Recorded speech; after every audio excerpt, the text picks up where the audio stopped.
Lee, how's it going today? I'm doing well. Thanks for asking. How you doing, Billy?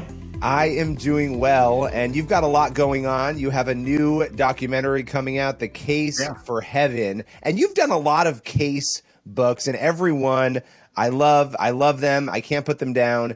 You've also had a number of documentaries, but this one is really special because heaven is one of those topics that just captivates people. What was it that made you want to dive into that subject? Well, I almost died 10 years ago. My wife found me unconscious, called an ambulance. I remember waking up in the emergency room and the doctor looked down at me and said, "You're one step away from a coma, two steps away from dying." And then I went unconscious again. So I hovered between life and death for quite a while until the doctors were able to save my life. And that's a very clarifying experience. It really makes you wonder more than ever what really does happen when we close our eyes for the last time in this world. And as a Christian, I believe what the Bible teaches, but I also have the skeptical streak from my journalism and legal background. And so I decided to do an investigation and see what evidence inside and especially outside the Bible could be brought to bear on the topic of whether we really have an afterlife.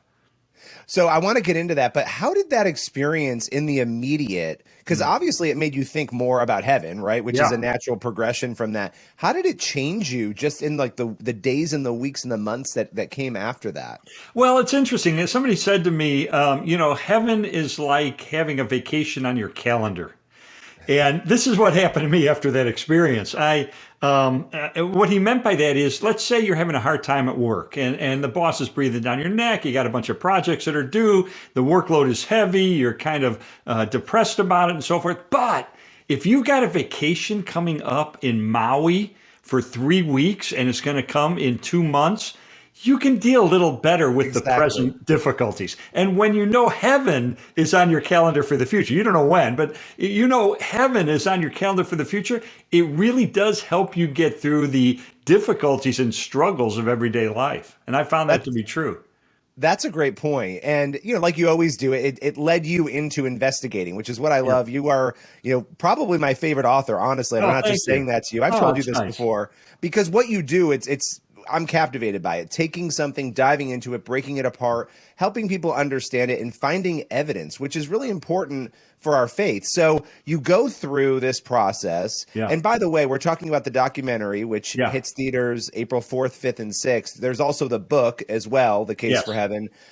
Now, as you were going into making the book, putting the book together, where did you start? How do you even start that process? Well, what I do is try to look at what evidence is there that would support the biblical description of the afterlife. The Bible says that the Apostle Paul said that to be absent from the body is to be present with the Lord. Jesus told the repentant criminal on the cross, "Today you'll be with me in paradise," which means there's really two phases to the afterlife for Christians. The first phase happens after we die and our soul, our spirit, our consciousness separates from our body and stays conscious, either in the presence of God or separated from him in Hades, depending on where we stand with God. And then at the end of history, when Jesus returns, then we're reunited with our resurrected body. Then we go through final judgment, and then we spend eternity in a very physical heaven or a very physical hell. And so I needed to know, well, is there any evidence that indeed our consciousness, our spirit, does continue to live on after our clinical death? And so I was a skeptic about near-death experiences. But the more I investigated it, the more convinced I became, because there have been 900 scholarly articles written about near-death experiences in scientific and medical journals over the last 40 years. This is a very well-researched area. And the journal, the Lancet, which is the medical journal in England, carried an analysis that said that all of the alternative explanations for near-death experiences fall short. None of them can fully account for this phenomenon.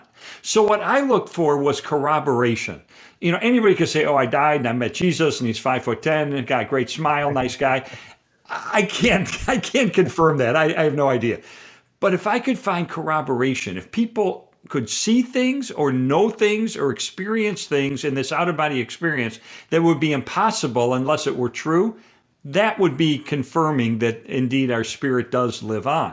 And I found numerous examples of that we have in my book and in the movie. My favorite one involves a woman named Maria who died in the hospital. But she says later, yeah, but my consciousness continued on. My spirit separated from my body. I actually floated near the ceiling of the hospital and watched the resuscitation efforts on my body. And then my spirit floated up and out of the hospital. And then when she was finally revived and came back, her spirit returned to her body. And she said, oh, by the way, there's a man's tennis shoe on the roof of the hospital.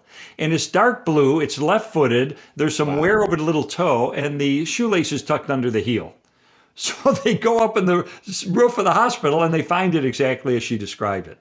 That's just one of many examples of things that people could not have seen or known unless this out-of-body experience were true. Let me mention one other one. There was a scientific study of 21 blind people, most of them blind since birth. And yet, during their near-death experience, they could see, many of them for the first time. And they described watching the paramedics trying to revive their bodies. They saw people, they saw plants, they saw birds and so forth. And then, when they did finally come back, they lost their sight again. As one medical researcher said, this is medically impossible. So those are just a couple of examples. But Bill, let me add one other thing. I interviewed for the book and for the movie John Burke. John is a New York Times bestselling author. He's a pastor, actually a friend of mine for the last 40 years. And he has researched 1,000 cases of near-death experiences. And his conclusion is, if you look at what actually takes place in the typical near-death experience, not how it's interpreted by the person that goes through it, but what actually takes place, it is consistent with Christian theology. That was a big breakthrough for me. Well, I mean, there's so many people, they react so negatively to these things, right? I think it's a natural response where you were on it to say, I don't really know what I think about this. I don't really know if there's a lot of evidence. Then when you start to dig in, I mean, you're talking about hundreds of documented cases and research and science behind this. And when you look at some of the polling, there haven't been questions asked in a while now, but there was a point where a good chunk, a substantial proportion of the country reported either having one of these experiences or knowing somebody who did. That's really compelling. And you mentioned, I mean, how else would she have seen the shoe on the roof of a hospital? She had never been on the roof. How does somebody explain that? I mean, I don't know. I'll throw that to you, but how? There was another woman who died. Actually, she bled to death after an abortion. And she was taken to the emergency room. She died in the emergency room. And yet she said, my spirit separated. I watched the resuscitation efforts from above. And then when she was revived, she said, by the way, on the ceiling fan here in the emergency room, on the top part of the ceiling fan that you can't see from the from the room, but on the top part, there's a red sticker.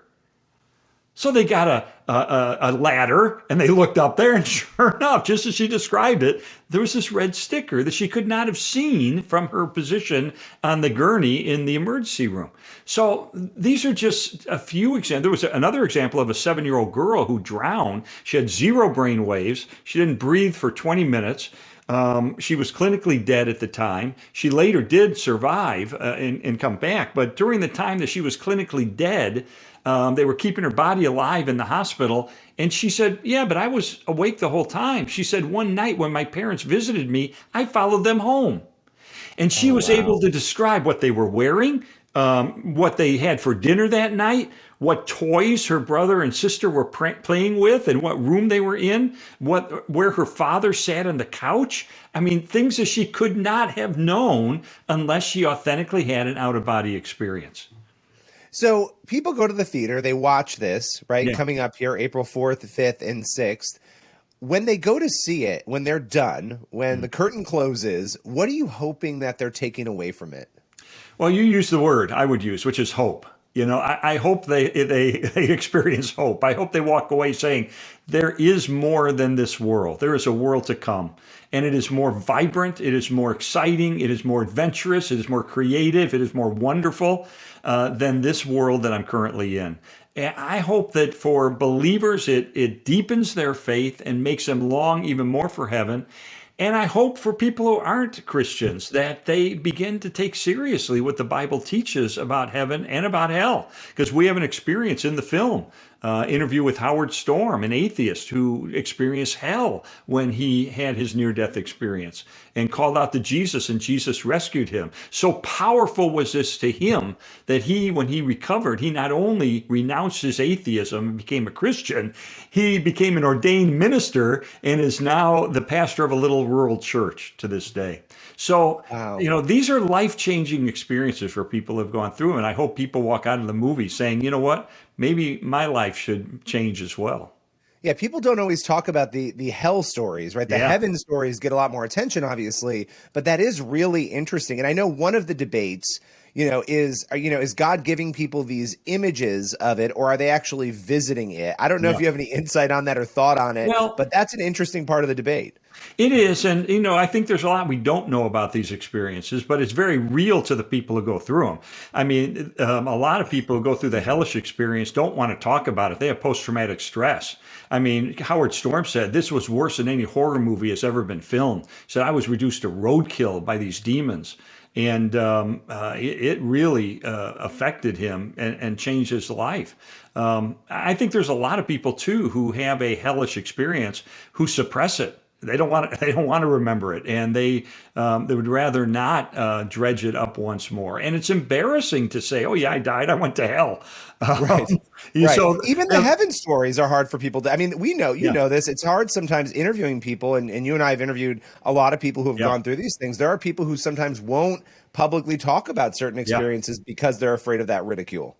The ridicule and so forth. And that's why one of the things that John Burke did, and when he did his research and wrote a book called Imagine Heaven, is he only interviewed people who had nothing to gain by talking about this. These are airline pilots, they're bank presidents, they're respected members of the community who, are risking ridicule and a loss of credibility because a lot of people say you're nuts. You couldn't have experienced that. Right. And that's why I focus on only those cases where there's corroboration. But Billy, you'd be surprised how many cases those are, including people who not only were declared dead, they're being wheeled to the morgue.